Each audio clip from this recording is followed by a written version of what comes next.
क्या हाल है दोस्तों। सबसे पहले सबको जय श्री राम। तो कल बहुत ही तगड़ा दो हैवी वेट के बीच मैच हुआ यूरो में, क्वार्टर फाइनल में स्पेन और जर्मनी का। मेरे ख्याल से ये जो मैच है ना सेमीफाइनल या फाइनल का होना चाहिए था, क्योंकि ये दो वाहिद टीमें लग रही हैं जो इस यूरो में सबसे परफेक्ट लगी हैं। अगर हम दोनों की थोड़ी सी हिस्ट्री बात करें इस यूरोज़ में, तो दोनों ने अनबीटन रही थी अभी तक मैच। अगर जर्मनी की बात करें, 4 में से 3 मैच जीती हैं और 1 ड्रॉ करा है। अगर स्पेन की बात करें तो स्पेन 4 में से 4 मैच जीती है, और स्पेन की एक खास बात ये रही कि सिर्फ उन्होंने एक ही गोल खाया है 4 मैचों में अब तक। इस मैच से पहले डिफेंस यूनिट बहुत ही तगड़ी लग रही है स्पेन की। स्पेन का थोड़ा सा पलड़ा भारी था जर्मनी का, और हुआ ऐसा ही। और लास्ट में जो एक्स्ट्रा टाइम पे मैच गोल हुआ ना, उसकी बदौलत स्पेन जीत गई है 2-1 से मैच। और पहली बार, और ये पहली बार नहीं हुआ, ये 1935 में हुआ था कि ऐसा कि स्पेन ने जर्मनी को जर्मनी में हराया था 1935 में। और उसके बाद अब देख लीजिए कितने साल हो गए हैं, मेरे ख्याल से 90 साल होने वाले हैं, अब हराया है स्पेन ने जर्मनी को जर्मनी ने। तो शुरुआत करते हैं मैच के रिव्यू की। तो शुरुआत जो थी जर्मनी की अटैकिंग रही, बहुत तगड़ा जर्मनी ने शुरुआत करी।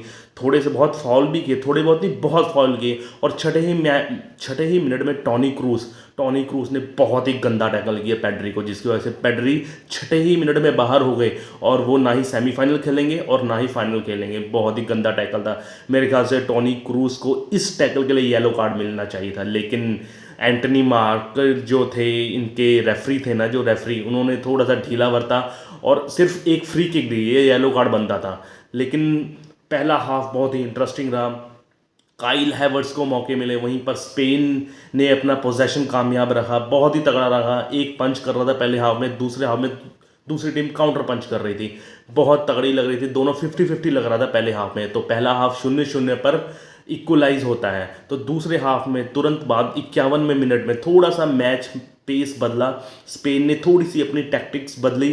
जो पैड्री घायल हो गए थे ना छठे मिनट में, डेविड ऑल्मो आ गए थे उनके सब्स्टिट्यूट बन के, छठे मिनट में ही आ गए थे। उनसे थोड़ी सी पेस ज़्यादा बनी, अटैकिंग थोड़ी सी मोड में आई, और 51 मिनट में बहुत ही तगड़ा गोल किया। और ये गोल किसने असिस्ट कराया? हमारे 16 साल के लमीन यमाल ने 2 डिफेंडरों को छकाया, जोनाथन टो और डेविड रॉम को, दोनों को छकाकर बहुत ही अच्छी राइट साइड, बहुत ही अच्छी बॉल पास करी डेविड ऑल्मो को। और ऑल्मो ने मात्र फर्स्ट टच में ही मैनुअल नॉयर को छकाते हुए और एक गोल कर दिया, और 1-0 से आगे हो गई 51वें मिनट में स्पेन। और वहीं से जो थे नागल्समैन का दिमाग बदला, और वहीं से उन्होंने काफ़ी प्लेयर सब्स्टिट्यूट किए। अटैकर्स जो मिडफील्डर से उनको अटैकर्स में लाए, और जर्मनी वहाँ से अटैक करने लग गई, बहुत ही तगड़ा अटैक करने लगी। लेकिन आपको पता है कि स्पेन का डिफेंस कितना तगड़ा है इस यूरो में, और उन्होंने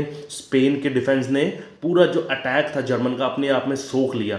और एक बहुत तगड़ा चांस मिला, 77वें मिनट में चांस मिला, जब फ्लोरियन जो विट्स ने एक बॉल फुलक्रम को दी, क्रॉस नहीं कहेंगे हम, राइट साइड से पास दिया बहुत ही अच्छा। वहाँ पर नाचो डिफेंड कर रहे थे फुलक्रम को, और थोड़ा सा फुलक्रम का बैलेंस बिगड़ा और गोल पोस्ट में लग गई है बॉल। और 19 जो थे उनके गोलकीपर ने सांस ली कि भाई बच गया, ये गोल पोस्ट में लगी 77वें मिनट में। और मेरे ख्याल से वहाँ पर वो गोल होना चाहिए था, अगर वो डिसबैलेंस ना होते, और नाचो की अच्छी डिफेंडिंग जिन्होंने उनको डिसबैलेंस कराने में मदद करी, तो फुल क्रम को गोल करना चाहिए था वो 77वें मिनट में। उसके बाद काइल हैवर्ट्स को बहुत चांस मिले, एक ओपन चांस मिला हेडर का, वहाँ छोड़ दिया, ठीक है ना उसने चांस। और एक सिंपल था चांस, वो भी छोड़ दिया। और एक सिंपल चांस जो था उनाय सामरी, सॉरी गोलकीपर का नाम नहीं पता मुझे, उनाई नाम है, उनसे एक बहुत बड़ी गलती होगी, सीधा पास दे दिया उन्होंने काइल हैवर्ट्स को। काइल हैवर्ट्स फिर आगे आके चिप करना था उनको, लेकिन वो गोल से निशाना साध नहीं पाए, और गोल पोस्ट के ऊपर से गोल चलेगी। काइल हैवर्ट्स बहुत ही ख़राब रहा, उनको 3-4 साफ मौके मिले, लेकिन उन्होंने तबाह कर दिए मौके। और फिर आया 89वें मिनट, और 89वें मिनट में मेटल स्टेट ने अच्छा हेड क्रॉस मारा जोशुआ किमिच को, और किमिच ने वो बॉल हेडर मारकर उनको दे दी फ्लोरेन विर्ट्स को, लेकिन डिफेंडर अच्छा नहीं कर पाए कारवाहाल नाचो, और वहीं से उन्होंने सीधा गोल दाग दिया, और 1-1 की बराबरी होगी 89वें मिनट में। तो जर्मन फैंस खुश हो गए, सभी खुश हो गए जर्मन फैंस, होम सपोर्ट था उनको, 1-1 से बराबरी। फिर यहीं पर मैच ख़त्म होता है, और फिर ये मैच एक्स्ट्रा टाइम में जाता है।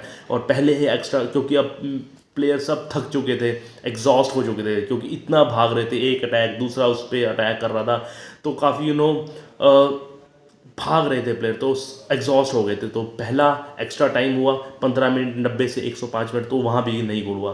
फिर दूसरा एक्स्ट्रा टाइम आया, फिर लास्ट के 119वें मिनट में भाई, 119 मिनट में फिर डैन उसका ऑल्मो का, डेविड ऑल्मो का एक फिर क्रॉस आता है, और वो क्रॉस मिकेल मैरिन ने सीधा हेडर मार के, रूडिगर की इतनी बड़ी गलती, उनको डिफेंड करना चाहिए था। रूडिगर बस देखते रह गए, थकावट के कारण आप कह लीजिए या किसी के कारण कह लीजिए। रूडिगर ने बहुत ही सिंपल चांस छोड़ा, और मिकेल मैरिनो ने कोई भी गलती ना करते हुए नॉयर को, मेलिनोर को छकाते हुए सिंपल गोल कर दिया, और असिस्ट बाय डेविड ऑल्मो यहाँ पर बहुत ही तगड़ा खेले, और 2-1 से यहाँ पर आगे हो गई स्पेन की टीम। और फिर यहीं से यहाँ पर फिर आपको पता ही है, फिर चांस बिल्कुल भी नहीं है, डिफेंस साइड ही है, लेकिन मूसियाला एक